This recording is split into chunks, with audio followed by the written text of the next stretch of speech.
after my first dose of the antidote, I know how to save our craft from AI. I'm hard at work with Dr. Pulpenstein. Gotta run. Hey, fellas. I'm gonna save the craft of comic books. What happened to your righteous outfit, man? You don't look so good. Yeah, Jim's right. You look like shit. AI is everywhere.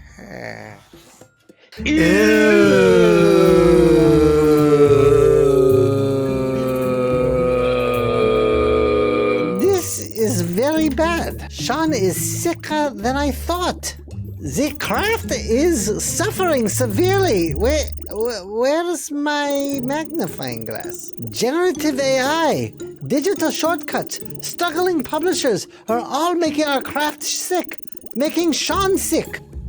There's my magnifying glass. I am hard at work on the second dose of the antidote to help Shawn fix our craft, but he needs your help.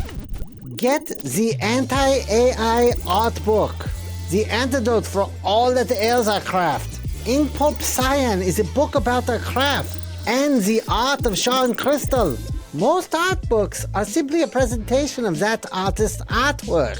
But Inkpulp Cyan is a book about process, thoughts, and work that goes into every single piece Shawn creates. It is a completely unique take on the art book. It is the antidote for all that ails the craft. This 10-inch by 10-inch hardcover will set the new standard for all art books to come. Grab a copy now.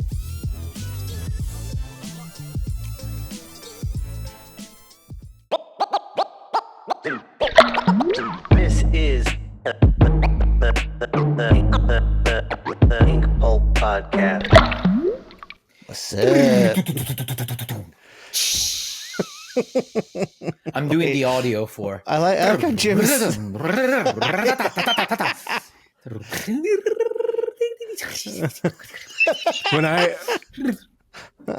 Real quick story to start the show. Real quick story. Okay. I went and saw Rush at the Hollywood Bowl years ago. Oh, that must have been awesome. It was fucking incredible. My buddy Mars worked at the box office at Hollywood Bowl and would occasionally be able to get me free tickets. So he's like, "You Rush fan?" And at the time I was like, "I like Rush. They're not like my favorite, but going to see them live, I took my buddy Miles with me. We had killer seats. The people all around us and the people right in front of us were like the biggest Rush fans in the world. So we were partying with them. And the one guy in front of us had like lanyards.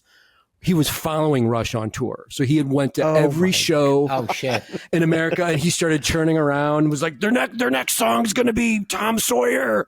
It's going to be fucking awesome. Miles and I are like, cool, this is great. And then the 20-minute Neil Peart drum solo happened, and I was like, Rush is like the greatest band in the world. This is fucking incredible.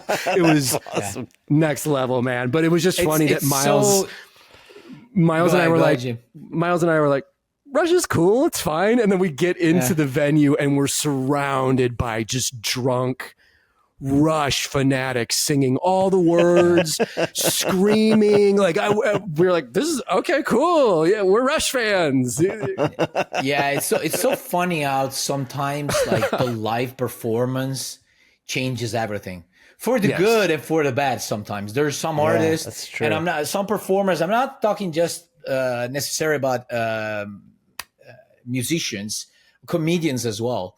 There's some that translate better with a prepare thing, like on a CD, on a CD. Thank you. I'm 94. On a on a recording of some sort. Yeah. And then you watch them live, and they're like, okay, they don't have the same energy that you would expect. And then some bands or some comedians, that I mean, you hear them, you hear an album, and they're okay. You hear a comedy special and they're okay. And then you watch them live and you become all of a sudden like a huge fan. It's live experience is a different thing. And it all depends also on the, as you said, Jim, on the people that you're surrounded by. Because if you have huge fans, like even at a comedy show, like if you're surrounded by people that are having a great time, that's contagious. So you start all of a sudden having a great time. So yeah, it's interesting, man, because like there's bands that like when I was a kid growing up in St. Louis, there was this band called The Urge, and they were the best live band ever. They did metal, ska, funk. Every show was $5. We would go, and the whole club would just turn into a mosh pit.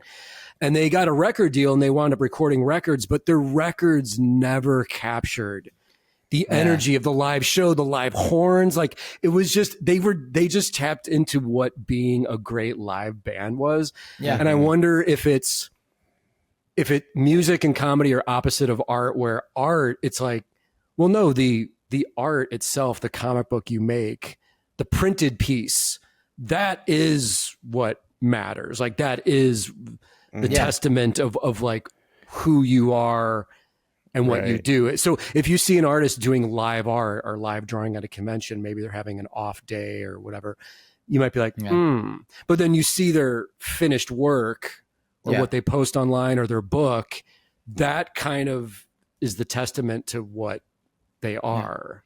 And at the same time, I don't know how to make this comparison between art, comic book art, and music and comedy. But there is, like, if you think about our category, the group, the entire group of colleagues that we have, there's some that you might not, you might understand that when you see their printed work, it's good stuff, but it doesn't, elevate them as much as seeing them work live does. There's some people that might not have the same, the same fame in the industry, but then you'll happen to see them work live or whatever. You have a chance. Maybe back then there was a drink and draw, and they are like actual monsters, like technically speaking. They're incredible. Like they're able to find solutions in an instant. Like draw me a face of a woman. I'm thinking, for example, I don't know. Dan Panosian is an example. Like I saw him drawing like faces of women straight with the pen or whatever, a marker with no pencils at all. And I'm like, I mean, Dan is a successful, artist as well in the business. I'm not saying that, but that doesn't translate to the amount of talent that he has. Like when I saw him work live, like he would literally just start drawing a woman's face, and it was perfect. And to me, it would take me like an hour just to to build up, and I have to draw and everything, and then ink over it. I taught Dan how to do all that, by the way, at the LA Drink and Draws. I taught him. Didn't want to say because I know you're humble.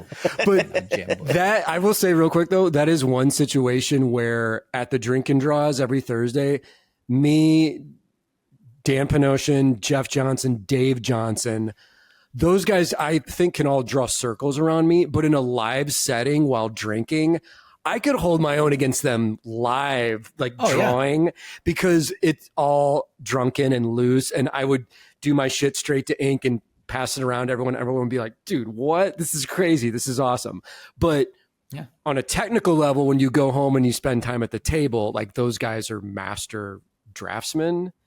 But I did teach Panosian the straight to ink style, Matteo. Yeah, absolutely. Well, going back to you, like you have but even you, when I watch you work live on stuff, like you have your compositions and stuff, you have this amazing natural feel to it. You don't need. I mean, sometimes I bet you put a lot of study behind your work, but even it's stuff that you do at shows, like your instinctuality, if that is a term that exists. Instincts, your instinct. Your instincts and stuff, the shapes, the composition, how the compositions are graphically balanced in terms of design. And then you make up a lot of shit in the moment, like a lot of textures and stuff, which I'm not able to do. Like I would never be able to pull that up. Unless I'm in one of those days when I'm on but that happens once every blue moon or what, a full moon. Yeah, Jim. Every time we do the live show, you own it. Like, you just own it. I have to step up my game. After the last episode, I said to myself, Shawn, you need to step up your game. Like, I got lucky with the animal one because that just came out. I was really happy with the way that came out. But dude, there's been Inkpulp lives in the past where I was like, I kind of botched this episode. There's a couple drawings in the stack where I'm like, I won't even mention them because I don't want people to go back through the archive to look. Yeah. But there's been a couple shows where you and we both shined, and it was like, oh, this Shawn crushed it on this one, or the guest crushed it more on this one, or yeah. You know, but I like that unpredictability though. Absolutely. It's one of your features, one of your thing that you're instinctual. Therefore, it cannot, like, mathematically speaking, it cannot be 100% amazing all the times, and that's works with me too. It's sustained. I mean, that's just being an artist with me too. I can't be bright all the times. Yeah. Well, Matteo, watching you, because the only time I've ever set up next to you and watched you work all day was 2019 at Tokyo Comic-Con. And it seemed like your process is just to lock in. You have your list of commissions you're doing. You lock in, and it's almost like you go in automatic pilot where you have this building process where you're like, okay, I'm doing Tank Girl. I specifically remember the Tank Girl one that you did out there. You're like, okay, I'm doing Tank Girl. This is the pose. I'm going to keep building and building. And then the background is kind of going in, and then building the outfit, the shape of the combat boots, the outfit, the weaponry. And it's like this fucking building and building. And everyone's like looking at your process like, oh, dude, what the fuck? Like, there's no reference or anything. Like, this is just a crazy Italian guy who's like locked in, and then it doesn't really stop until like the piece is done. Basically, it's just this pure. Oh yeah. Well, especially if I have a really clear idea, I don't always have it, but once I have the idea for the piece, I was gonna say, like, I move forward because I know that that's the goal.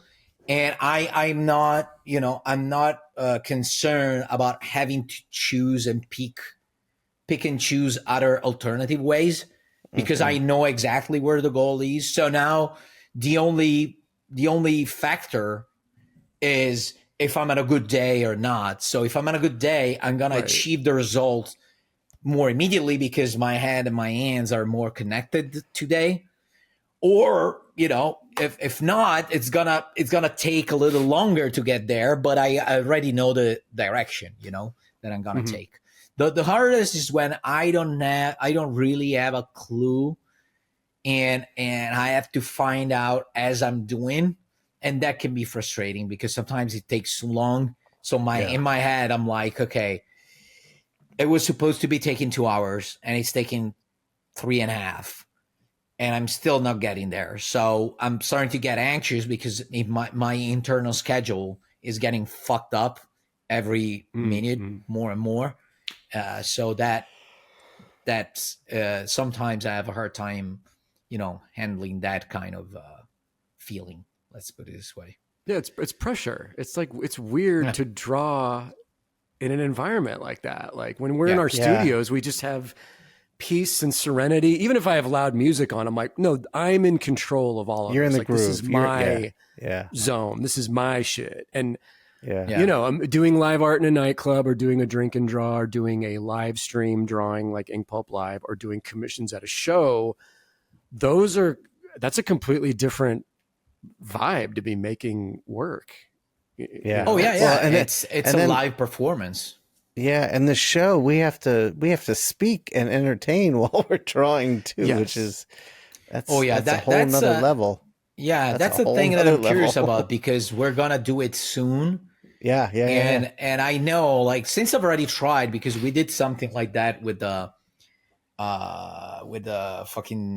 vigilante. Savage Street Vigilante, and I realized as I was doing it, I was like, oh shit, I haven't been talking for like a good 5 to 10 minutes. And at a certain point, I find myself like almost singing like, which is not that entertaining, you know? Or maybe it's like the freestyle show of people just beatboxing and making. Or Shawn, we could do an Inkpulp Live where you and I just concentrate on our pieces and we make Jamie talk for 2 hours. It's just like Jamie's life story revealed for the first time, like his origin story, and maybe it'll become like Saturday Night Live's Deep Thoughts, where it's Jamie just spewing and Jim and I just pictures, like images of Jim and I drawing. Or we find out this whole time Jamie's had a secret life of being like a poet, and then it's just him like reading his poetry or pontificating on like his deepest thoughts of whatever. Jamie, think about it. Jamie, live performing and stuff. Oh, go ahead, Jim. Go ahead. I was just fucking with him. Like, Jamie, think about it. You know, when we put the call out to you, be prepared for this. Be prepared for the show. So, no, speaking of live performances and stuff, since you mentioned music at the beginning, we recently, a couple of days ago, we had Patrick Kindlon on the show, who's a writer, but is also a singer for a pretty known band in the hard rock, punk, hardcore scene. Yeah, have you ever heard of Drug Church? You know, I know them and I've heard their stuff, but I need to do a deeper dive on their music. Mm-hmm. But what I heard I liked. Yeah, he's the singer, and he also writes comic books. So Matteo had him do the bye-bye at the end, since he's a singer. Yeah. Oh shit! I gave up my bye-bye for his bye-bye. A guest bye-bye.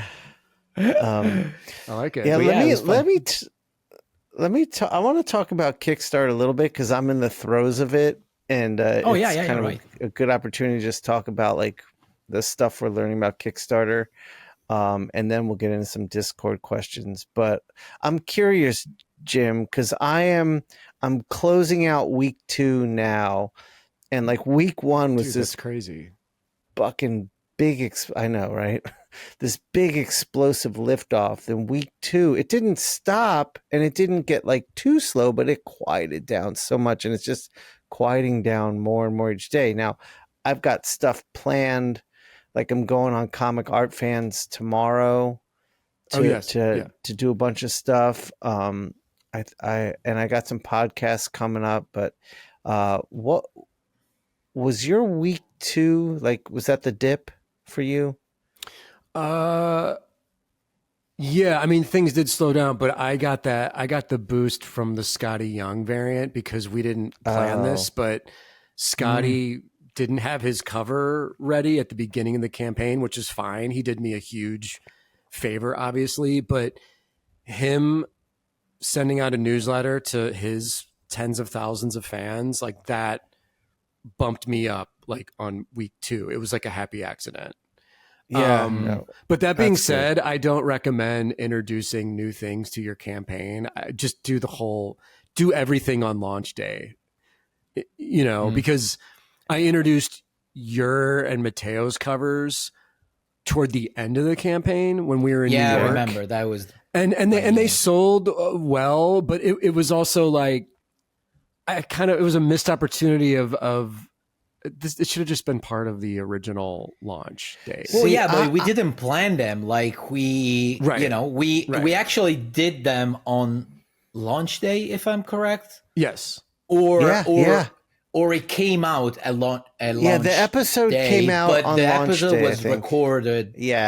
Before that. So I mean, I was just so excited. We probably had time, but I was just so caught up in the hype of being in New York and people responding in person to the campaign going on and being with you guys, that I was like, like a crazy person. I was like, guys, can I just have Justin Stewart slap logos onto your art, and I'm going to release them as covers. I'm going to have Ross just put them on the page as covers. Like, fuck it. You guys said sure.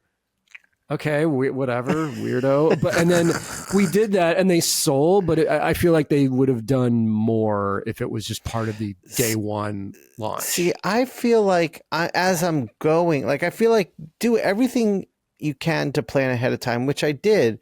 But as the campaign's going, I'm seeing opportunities pop up, like the calf thing. Like I spoke to Kazra and Bill, and they were like, "Why don't you come on?" And have like an art sale and do a little painting, like a sketch card we can give away, and we can talk about your Kickstarter. I was like, cool. And then the idea hit me like, oh, I don't have any original art tiers. So why don't I go on CAF? Because now there's that secret pledge tier thing, which is like the Inkpulp community one. So I created 2 secret pledge tiers that's for that community that I'll release on the day. And so one of them is I'm offering 10 painted sketch card commissions with the book. And like, so I wouldn't have thought of that beforehand. And it's kind of perfect that I'm thinking about it now, and I'm going on there tomorrow, and I'm hoping like I might sell a good portion of that 10 just tomorrow afternoon. Right. And I just feel like things like Kickstarters, I'm learning it's built for you to, while it's going on, create things to keep driving it forward, like with add-ons and stuff. Also, I mean, for both of you, it was basically the first experience being so involved in Kickstarter. So it's normal that you learn as you do stuff. You know? So that kind of stuff happens. I mean, it's all a learning process. But I was wondering, another thing that I would do, Shawn, personally. Would be to do sponsorships on Instagram. What do you mean? Oh, you mean boost? Well, you can promote that boost. Yeah. Boost the post. To like, so you to pay. Yeah, you pick 1 or 2 posts that you think are the most representative for the Kickstarter campaign, and just do it for over the next couple. You can decide how many weeks and how much you want to boost it. I went to do that 2 days ago because I agree with you, and I just hit boost and I went through the thing, and I've done it before, and the app kept like glitching out, and so like I have to find some time today or tomorrow to figure out what's going on, because I do want to do that. And for my book, I think I'm planning for that month to have it. You can do it. I don't know what's the longest you can do it, but I would try and have it for the whole campaign. Like, you know, day and night, all the time. Yeah, and I've got the ads, and so I'm all about it. And it doesn't cost too much to kind of experiment and see if it gets anywhere, and then you can put more into it as it goes if it's working. Like, I think from talking to a marketing team, I remember they were like, put out like 3 of them, see which ones are performing, and then put more money into those. Yeah. So in your experience, Jim, since you finished your first campaign already, what would you suggest to do? Like, there's so much things you can do. Okay. So to try and promote the campaign, it's either on social media, getting help from other colleagues, whatever, all the stuff that we do to promote. What would you suggest to do in terms of managing this kind of energies, promotional energies? Meaning, would you use everything all at once at the beginning? Or would you try and manage things during the campaign? So this week I'm going to do this and this and that. I'm going to ask to this and this and that. I'm going to do to this podcast and this other podcast. And then next week I'm going to, so to keep the thing, flowing, or just try to give the big, huge push at the beginning and then, keep promoting, but a lighter promotion after, just as a, like if you have a boat, you give it a great push and then you keep pushing it, in a softer way along the way. Yeah. I think I tried, I think I did a pretty good job of maintaining the energy throughout, and posting every day, doing podcasts, Yeah. Having our show and Inkpulp Live as a constant reminder to people. I did the boosted posts probably 3 or 4 times on Instagram through Facebook. Mm-hmm. I think those helped. And then being in New York at New York Comic Con, that was like exactly. Oh yeah, that's the other thing that I wanted to ask. That was the midway point of the campaign. Being able to promote, because my numbers went up over New York Comic Con weekend because I was so crazy about putting flyers in everyone's hand with the QR code. I had all the original art with me, and I was like, dude, just look at my book. Like, this is the book I'm making. So just getting the foot traffic. Were you selling to interrupt? Were you selling the original art back then already, or just showing it? Just showing it, because I wanted people to see like the 11x17. Like, this is the book. Like, look at this crazy shit. Yeah. And people were like, "Oh, wow, oh, damn, okay, what is this?" That's great. That's a great thing to have. The in-person thing, and especially at a huge show like New York, like that really, I think, helped the excitement. And creators, like other people knew about it. Like, it just seemed like something that people were talking about, and that's what you want. You want something that I think just people in general are talking about it, and they're saying to you, "Oh, I heard your campaign's going well." It's like, I think it is, but you create the buzz. Yeah, the buzz. Yeah, absolutely. But yeah, it's a tricky thing, man. It's like a lot of effort. I feel like it is. It's a lot. I feel like you're gonna launch with the day you launch. If you've been promoting the pre-launch, you're going to have a good send-off just from your hardcore fan base. So I feel like you need to put your energies into week 2, week 3, mostly, because that's when like your hardcore fans have all they've all gotten involved. Yeah. And then now it's about reaching new people and keeping that momentum going. Mm-hmm. So like for me, like having the calf thing tomorrow is great. And I think that's when you want to start boosting to keep the momentum. And then the final week, you have a nice surge again. Is that right, Jim? That's what Jake was telling me. Yeah, especially, man, those last like 2 or 3 days were great because it's like, hey, man, this is it. This is where this campaign's over. Like, let's do this, guys. I just need one last burst of support. Tell your friends, share it. Before I forget too, Shawn, Chris Pierce, if you go on his Monday show, the Weekly Spinner Rack. Yeah, I want to. That's a whole other audience too.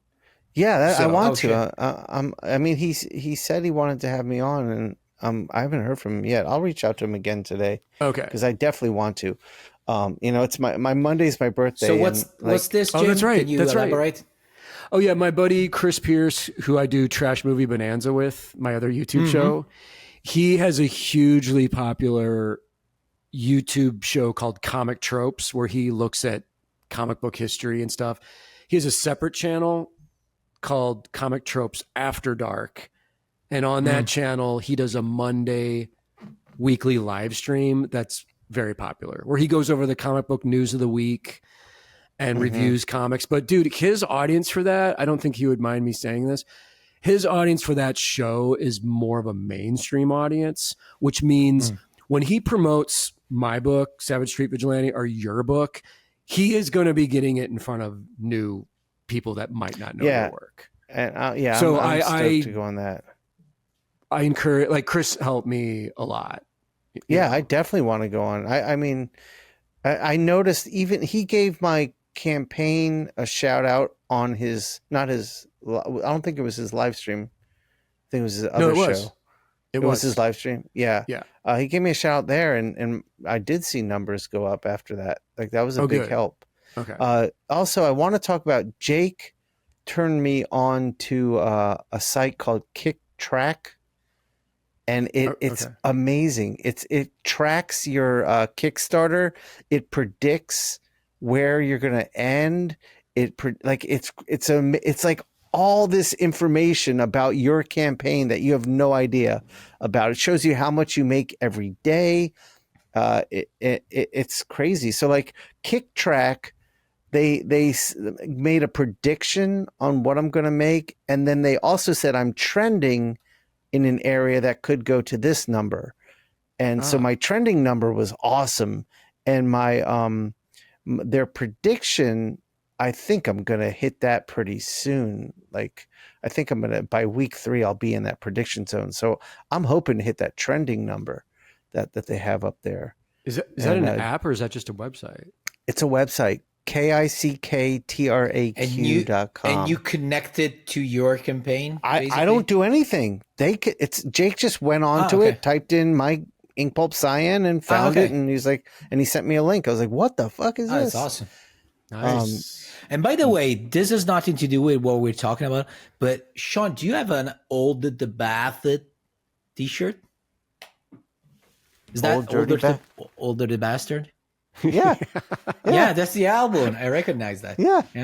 All right. Look at you. The Bastard. So I'm doing. I remember that album. This is how crazy I am. Jim and I are doing posters for this Wu-Tang thing.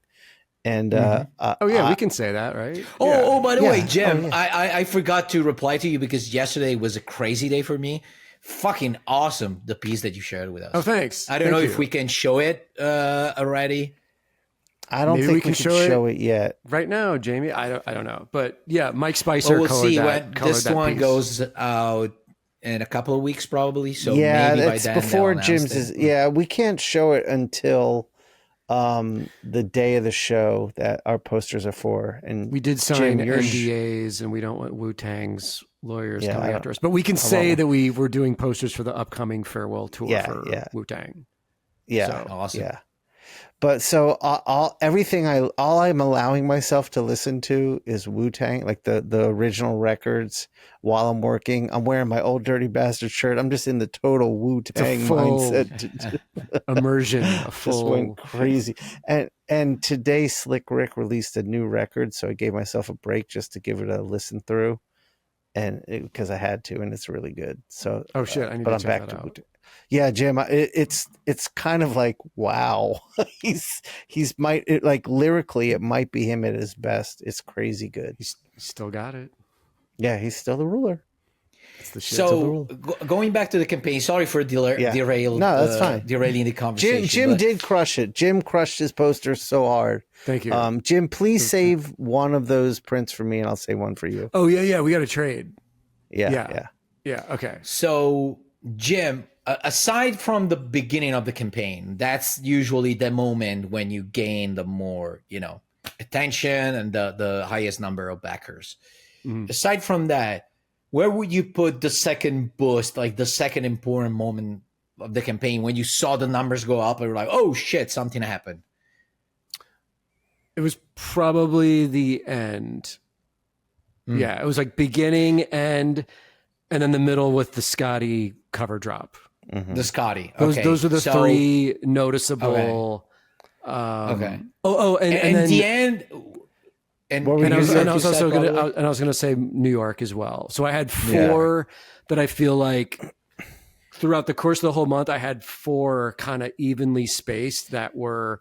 Yes, but there were some lulls in there where I was like, oh, there's really like nothing's going on. Right now. I remember talking to you about that when that was happening. So if you have to rank them, launch day for sure. Launch day, yeah, it's the first one.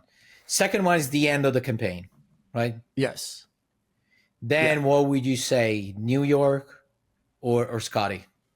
I think I'm trying to remember the exact numbers, but I think they're sort of neck and neck. Yeah, neck and neck. Okay. Yeah. Okay. So Scotty's listening to this, and Scotty's like, I am as important as New York Comic Con. I'm a huge motherfucker. So that's interesting. So for my next one, I could just not go to New York and get 2 Scotty covers. There you go. And then just save myself this is like a new business $4,000. model. Just instead of going to New York and spending $4,000, I'll just convince Scotty to do just 2. do a really short book, like a 20-pager, and ask Scotty to do 20 variants for it. And that's it. And the book is it. Every day is a new Scotty cover. Every day. Exactly. Yeah. It gets into like him just doing release stick them figures day by day, and you keep making money every fucking day. And by week 3, Scotty's like, Jim, I think you're using me. right to drive your Kickstarter. yeah. So I wanted to ask you this as well. So, and the boost that you had at the end, was it naturally, or do you think it was driven by something that you did, or that's something that you think is That's a good physiological question. to a Kickstarter Yeah. campaign?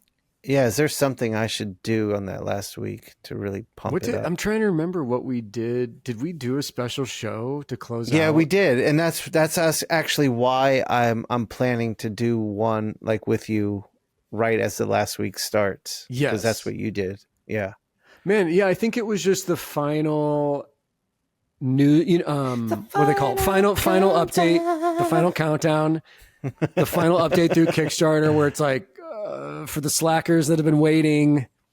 yeah. I mean, there's a lot of time. people that see it and they're like, I want to get that, and they don't get it immediately, and they see the post, they see the ads, they're like, I'm going to get that. But when you say, hey, the doors are closing, like, oh shit, now I'm going to get it. Like, I think that's a natural thing that happens. Yeah. And then, man, I kept what's the late fulfillment? Late pledges. Yeah, I'll have that. I have kept that going on. just casually. I would announce it every now and then, but I wanted to. How long did you keep it going for, Jim? Until your books came in? Yeah, until I you feel started like I kept shipping? it going for a month and a half to 2 months after the campaign ended. Yeah. Okay. Because why not? Yeah. I mean, I planned for it. In fact, Shawn, don't say it. Don't say it. Otherwise, people are gonna wait. It's like, oh shit, I got another couple of extra months. No. When this comes out, my campaign will be over. My campaign will be over when this comes out, so I'm fine. Okay. So people. Okay. Yeah. But the because I turned it on and I have late pledges available, and I figure I'll keep it open until the books arrive, which will be like 3 months probably after my campaign closes. But I already filmed a commercial for late pledges. Like, I'm going to put some work in to drive some sales afterwards. Not as hard. I'm not going to I've done so much already. I don't want to annoy everyone. But and just so people know, Shawn, you're about to print the books with the campaign. Yeah. That I'm gonna pay for printing it. Yeah, I'm gonna pay to print the books next week, and my campaign has 2 more weeks because I can see that it's made the money I need to print them. So I know it's covered. So I'm just gonna do that. That way they'll get here sooner, so that people don't have to wait as long to receive it. So I think that'll be good. Aren't you scared that maybe something will happen and you didn't print enough, or you're confident in that you picked the right amount? I'm confident I picked the right amount on a few things. On the main book, I'm kind of wavering. Maybe you guys can help me decide. Like, I can either print 1,000 or 1,500. My orders for the books right now are about 250 to 300.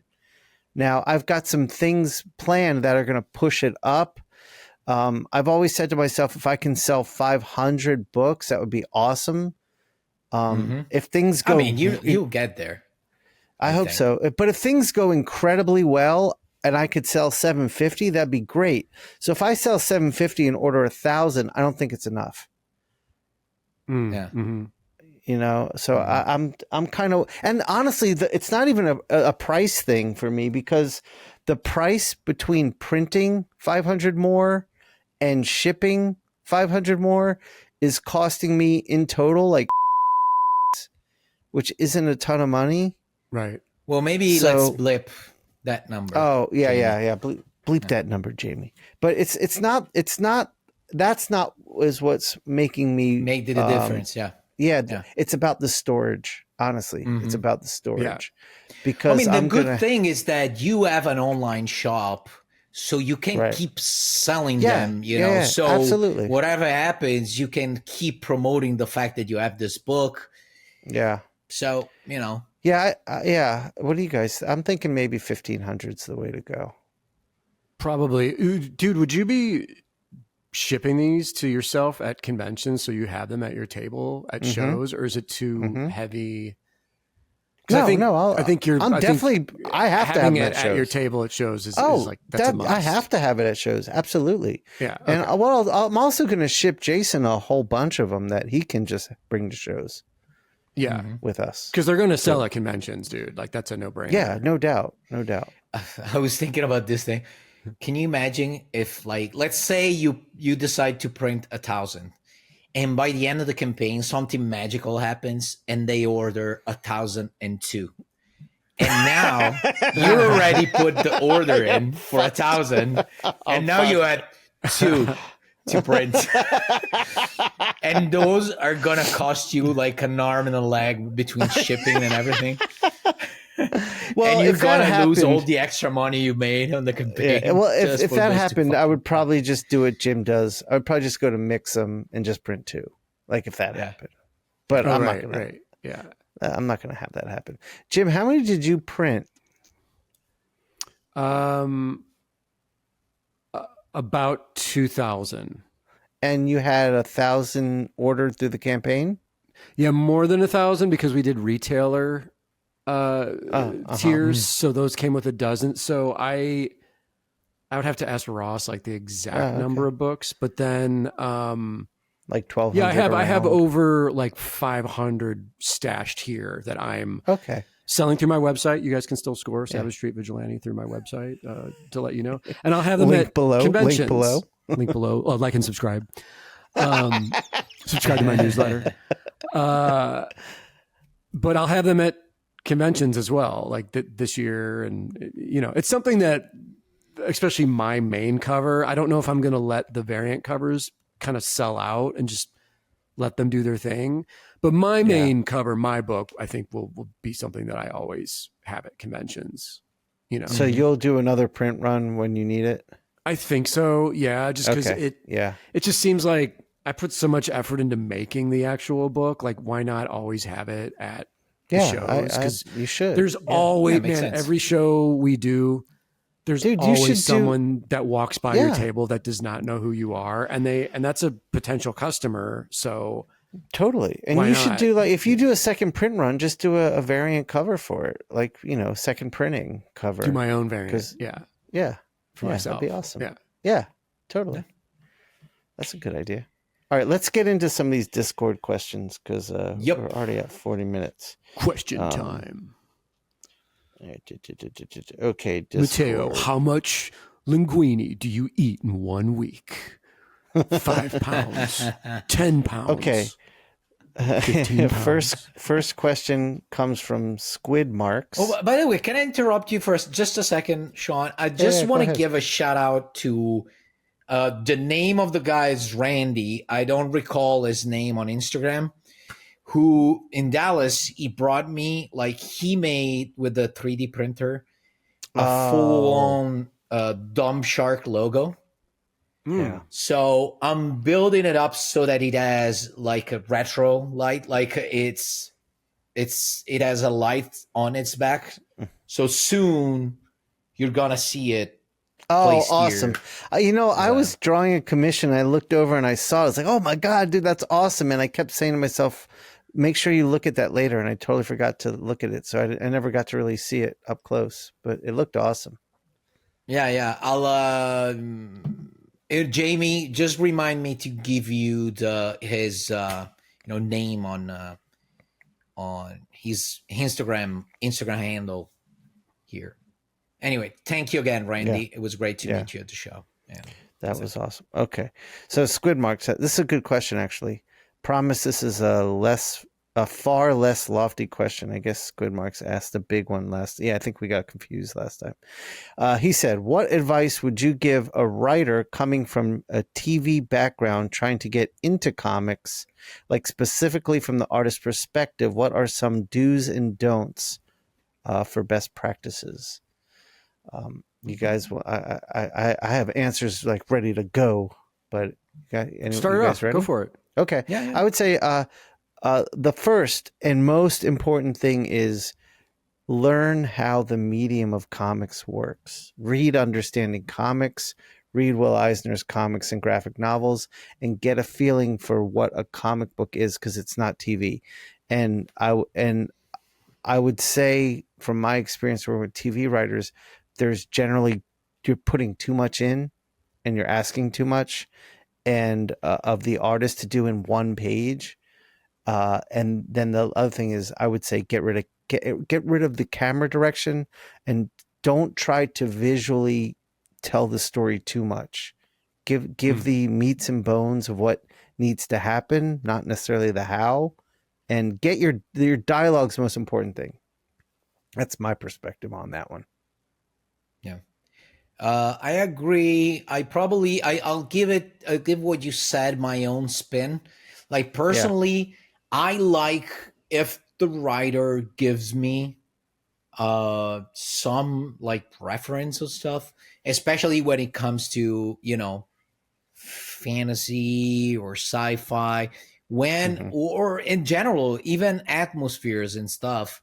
Like if you have specific imagery that you have in mind when you're writing the book. Yeah, I like that. For example, there's a new scene that happens in this specific environment.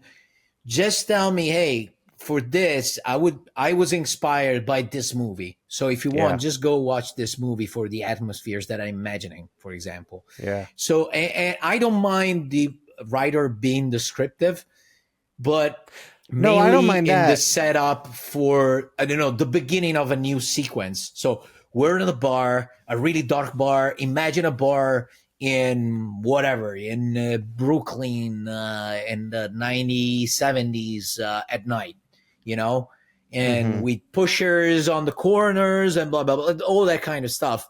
And then I like that. For the development of the sequence, do not start putting, okay, this character's on the left and then these other characters on the right. Especially because if I'm a seasoned and I'm a good artist, I will know from the way you wrote the dialogue where to put the characters, and I'll be able to handle that, Exactly. Yeah, that's great. Jim, anything you want to add? Well said. These were more technical. Oh no, you wanted to add something. Sorry, Jim. Go ahead. No, go ahead. Finish your thought, because I'm still... Because we explored the very technical aspect of it. Another thing that sometimes happens is that some writers, especially from TV, they get in contact through, DM on Instagram with already established artists. And they're like, hey, I have an idea for a comic book and blah, blah, blah. And, I would suggest not to do that, especially if you're a professional in your, field, which is, screenwriting and stuff. If nobody knows you in the comic book business, don't go to a firm and already well-known and well-established artist asking them if they want to do, because especially now, if it was the 90s, I would see how that could work.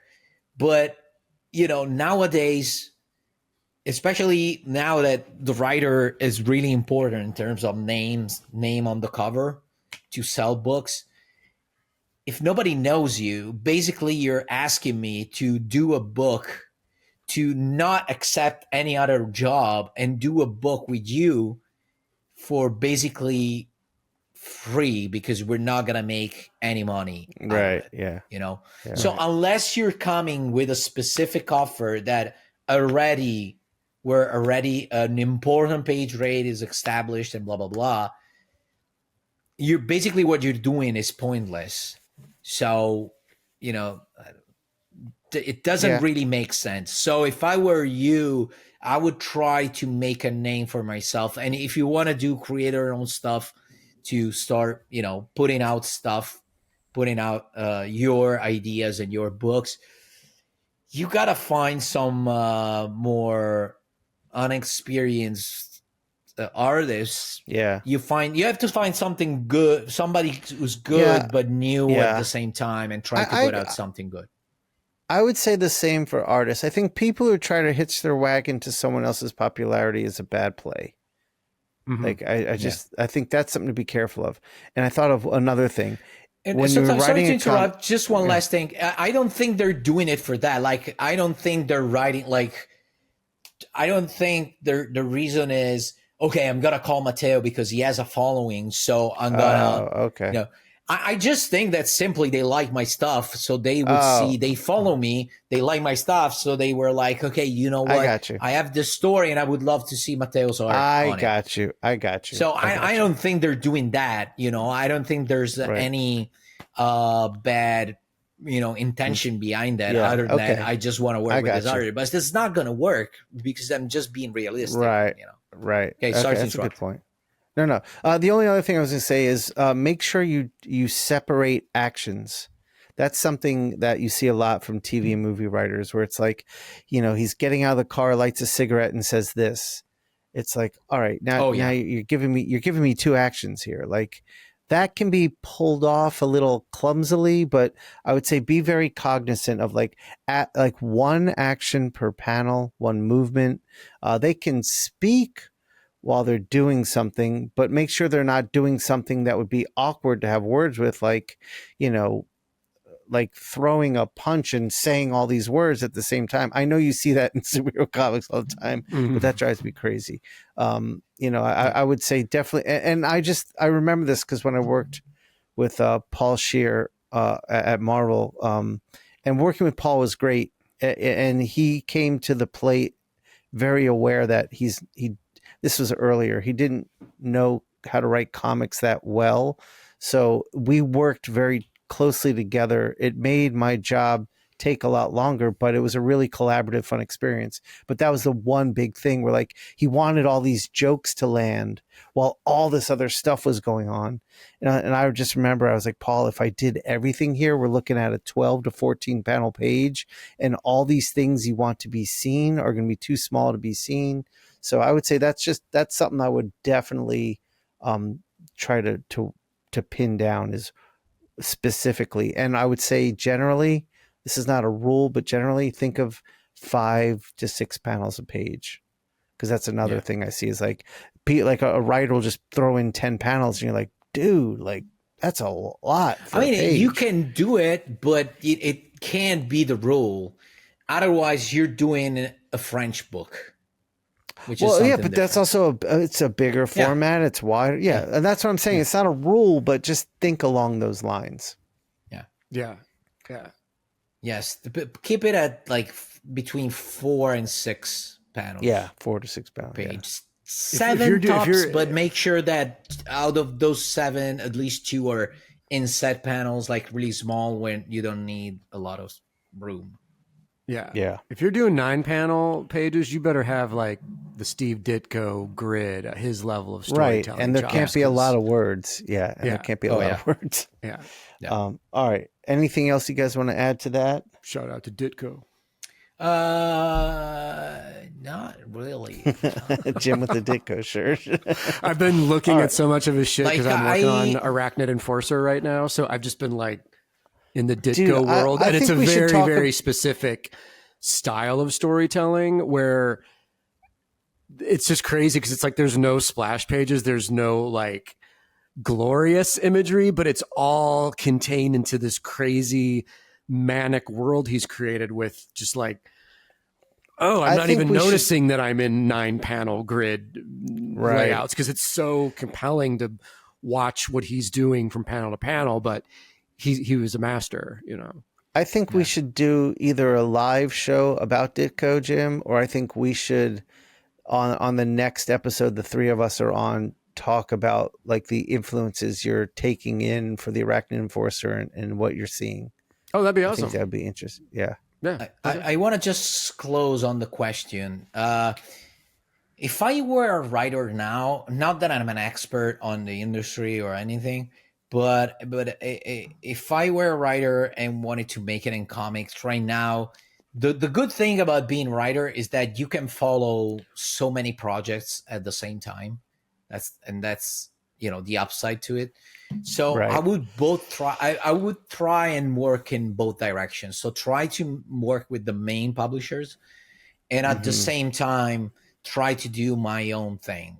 find an artist, a young artist that you see is, if it's not good and prepare already, at least promising, and try to work with this artist and try to put out stuff in the, create our own world. And at the same time, trying to get gigs for, the big publishers. Yeah. Okay. All right. Next question. This is a bit of a funny throwaway question. How can we be like Matteo when we grow up? You mean bald? And out of shape? Are you start not going to the smoking? gym Start anymore? smoking cigarettes? Yeah, no. I keep going to the gym, but I'm not. I'm 40, 43. I'm not. I know. Not it's progressing that much. I can see that I can lift a little bit more, but it's a fucking slow process, man. It slows down. When I was 20 years old. Are you on the Shawn Crystal Inkpulp workout plan? Oh no, what's that? Oh, I mean, that's what I'm on. And actually, look how big my shoulders are now.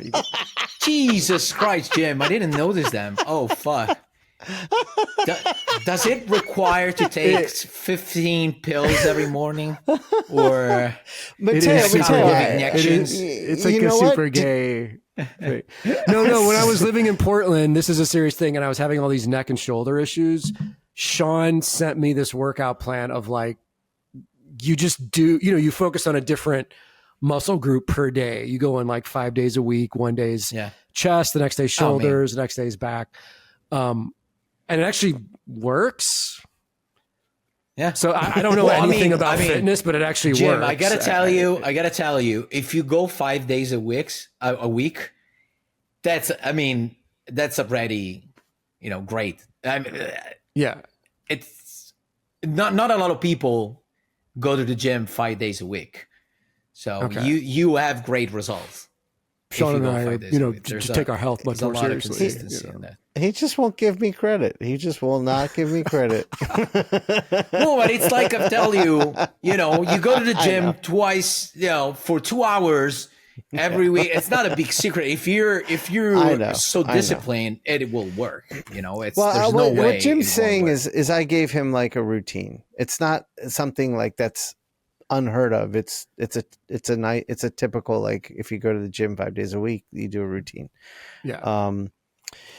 I was going to say something. Okay, so how to be Matteo was the question, or whatever. Yeah. But I was going to say, Matteo, you didn't notice I didn't have all my pills in Dallas.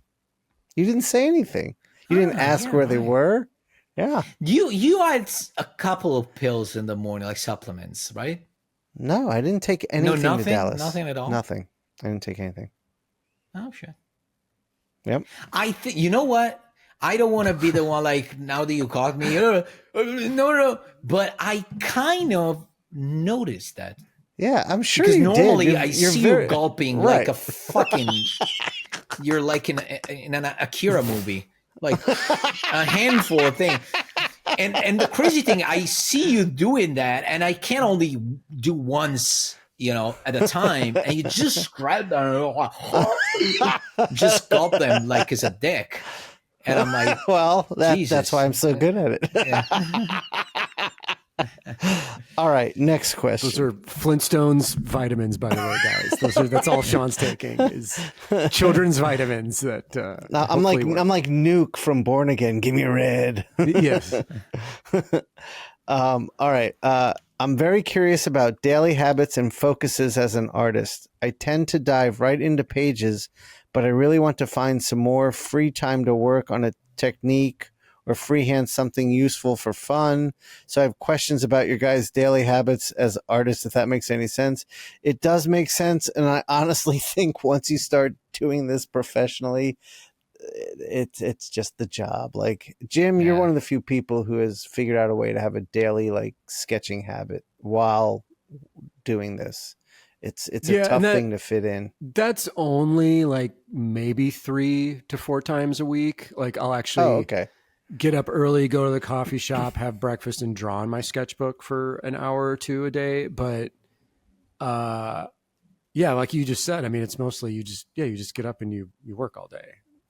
Yeah, I mean, you just get busy. And especially, I don't want to take away from Jim's routine, and this is just reality. Jim, you're not either married and you don't have kids. Yeah. So, once you have like family, that time is gone. Like it's that's impossible. A whole I'm not other changed. Yeah.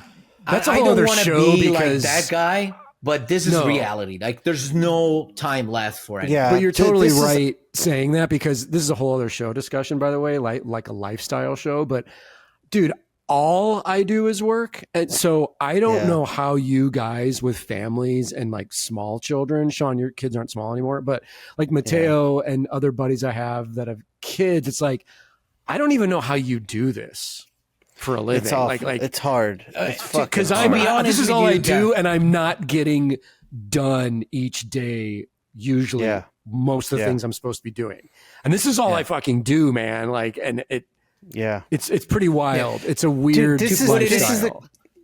Go ahead, Matteo. Go ahead, Shawn. Go ahead. I was just going to say, like, I was on the phone with Scotty last week, and I was talking about Jim's like we were talking about how some artists just kind of like stagnate and stall out, like with their growth. And we were citing Matteo and Jim as examples of artists who just continually push and grow. And I was like, well, Jim gets, he gets up in the morning and he goes to the coffee shop and he just freehands and free forms and flows. And it's like so much growth happens there. And then Scotty was like, yeah, he doesn't have any kids. So I was like, well, that's fair. Yeah, to be honest with you, it's totally true. From the moment I started having a family, so now the best I can do is get 9 good hours of work. But that's the best, like the most I can do. I can't do more than that. Normally, I would say it's a good day if I manage to have like 7 hours of work. Sometimes it gets to 5.5 or 6. If there's a day in which, I don't know, I have the gym and then I have the podcast, that I already know I'm gonna get tops 6 hours of work. So every single hours I have for myself, I gotta use it exclusively for work. But even before, when I was single, I would use all the hours that I had just for work. Like I'm not, I'm like, we discussed this with Marko Djurdjevic. I'm really purpose driven. So if I have time and I have to grab a pencil or a brush and do something, it needs to have like a specific purpose, which is work. So I'm not one of those people that draws just for fun. It's not my thing. Right. Yeah, and I will say, even though your kids get older, shit doesn't get easier. I mean, like just last week, like Zach's got a flat tire. I had to stop working. I had to go deal with the flat tire. Like it's just it's always something. But yeah, so there's more questions, but we're at an hour and Matteo's on a time constraint. So just a quick question here at the end. This is a throwaway: pizza or spaghetti? Oh, to me, spaghetti, like all the time. For me, pizza. I mean, I love pizza, but like pasta to me is my favorite food ever. If you ask me, is there something that you can give up on any food, but just one that that stays, is pasta. There's no other choice for me. If I go out for a meal and I cannot have pasta, I'm gonna be disappointed by the meal. It's funny because whenever I plan dinners, if I'm going to like a restaurant that's like a steakhouse or something, I always look to see if there's pasta on there, because if there is, then I know Matteo's gonna be okay, and if there isn't, I pick a different one. Rock on. Thanks, brother. So Jim, we're going to the pasta house. We're going to the pasta house next time we hang out. Is that what you're saying? How about you guys? The mark Jim, of quality. you said pizza? You said pizza? Yeah, I mean, pizza, especially living in America, it's like there's good pasta here, but pizza is easy to get. It's hard to fuck it up, I feel like. But if I was in Italy, my answer would probably be pasta. Because the pasta we had when we were in Italy in 2023 was like the next level shit. Jim, I'm excited to go back to Como to get that fucking carbonara every day. I'll eat that every day, man. I'll eat that every day. My answer is this. never ask a father to choose between his two children. I can't. They're my favorite things. I can't. And then in Italy, I can't. But just know that every father behind closed doors has a favorite children. Right. Well, I'm the type of father. It's which one did I eat last in love? Like for my birthday, we're going out. There's a new pizza place in Atlanta that looks like as close to Italy as you can probably get outside of Italy. And so I want to go there. But on New Year's, there's an Italian pasta restaurant downtown that is so good. I can't choose. I love them both. Awesome. All right. And there we go. Okay, Matteo. We're ready? Do we need to plug anything? Okay, well, Shawn's campaign, if you're still on time. Oh, it's over? Late pledges. Okay. Late pledges. You guys can still get a copy. You got the late pledges. So you can still go there and grab your a copy for you. Jim, anything else? Yes, please subscribe, join up for the Arachnid Enforcer pre-launch page. Kickstarter launching in October. Oh, let me say this. Yeah, let me say this real quick about both you guys, because we're going to record a commercial about this right after this. If you didn't get in on the campaign, get something now in a late pledge, because with every order, you're going to get a free copy of Matteo's number 0 preview of his creator own book. And you're going to get a digital preview of the Arachnid Enforcer from Jim. And I'm including in that PDF the pages I have done so far, and also bonus sketchbook material for the book that I have not posted anywhere else. So even if the PDF is only 5 or 6 pages, whatever I can come up with for Shawn, you're going to get exclusive shit through that PDF, people. So with every order that I ship out, you're going to get this stuff. Awesome. There you go. Cool.